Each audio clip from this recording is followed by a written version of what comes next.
In this experiment, we will conduct several short investigations examining how the object's mass influences the period of a revolution under a constant force and constant radius. Basically, the goal of this experiment is to see how the amount of mass attached affects the period, frequency, centripetal force, and other measurements. The materials we used were a meter stick, a pole, a stopper, weight, goggles, and a timer.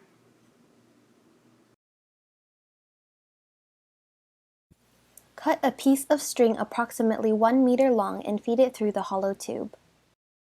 Measure the mass of the stopper and the hooked mass. Tie a loop at one end of the string and attach the hooked mass through the loop, and attach the stopper to the other side of the string with a plastic tie. Hold the tube and start spinning until the hooked mass is not moving up or down. Use the stopwatch to time 10 revolutions of the stopper while it is moving at constant speed. Stop spinning and measure the radius of the stopper. Repeat this process 3 times with the same hooked mass and stopper.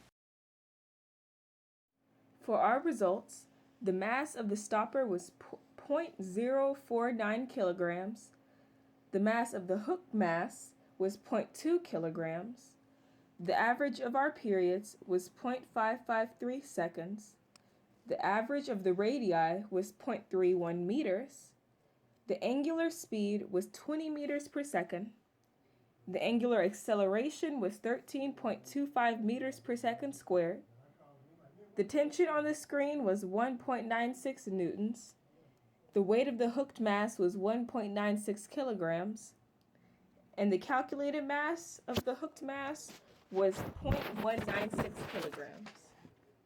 For measurement 1, the period was 0.517 seconds, the radius of rotation was 0.31 meters, the distance traveled by the stopper for one rotation was 1.9468 meters, the angular speed was 12.53, the linear speed was 3.77 meters per second, and the centripetal acceleration was 45.85 meters per second squared.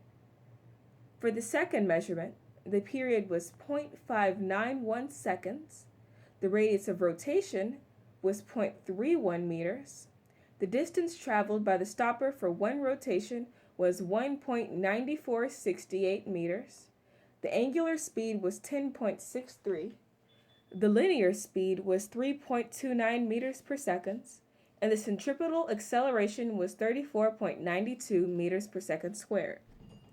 As for the third measurement, the period was 0.55 seconds, the radius of rotation was 0.31 meters, distance traveled by the stopper for one rotation was 1.9468 meters, the angular speed was 10.42, the linear speed was 3.54 meters per second, and the centripetal acceleration was 40.42 meters per second squared. Data that we collected for our measurements for measurement 1, 2, and 3, we found that our data was within the same number range. This was possibly caused by the fact that even though we had different people inflicting the circular motion, we all were able to put in a generally close amount of effort force, which caused us to not have that much of variation within our data. We truly enjoyed conducting this experiment, and thank you for watching our video.